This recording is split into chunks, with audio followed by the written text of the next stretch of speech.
O പിയിൽ വരുന്ന നല്ലൊരു ശതമാനം രോഗികളും ചോദിക്കുന്ന ഒരു സംശയമാണ്, ഡോക്ടറെ പലപ്പോഴും നമുക്ക് PRP ഇഞ്ചെക്ട് ചെയ്താൽ സർജറി ഒഴിവാക്കിക്കൂടെ? So what is this PRP? നമ്മുടെ സ്വന്തം രക്തത്തിൽ നിന്ന് 30 മില്ലി ബ്ലഡ് എടുത്ത് അതിനെ സെൻട്രിഫ്യൂഗേഷൻ എന്ന പ്രോസസ്സ് വഴി 4 മില്ലി ലിറ്റർ പ്ലാസ്മ വേർതിരിച്ചെടുക്കുന്ന സംഗതിയാണ് PRP. ഈ 4 മില്ലി ലിറ്ററിൽ it is very rich in platelet and some of the growth factors along with bio active proteins.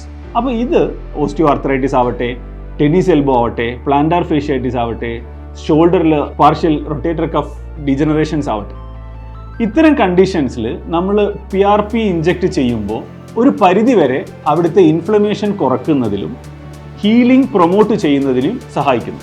പക്ഷേ ബിയോണ്ട് ദാറ്റ്, അതായത് നമ്മുടെ കാർട്ടിലേജ്, ദൈവം നമുക്ക് തന്ന തരുണാസ്ഥി മുഴുവനായി തേഞ്ഞു തീർന്നൊരവസ്ഥയിൽ പ്ലേറ്റ്ലെറ്റ് PRP ഇഞ്ചെക്ട് ചെയ്യുന്നത് വഴി അസുഖം ഭേദമാവുന്നില്ല.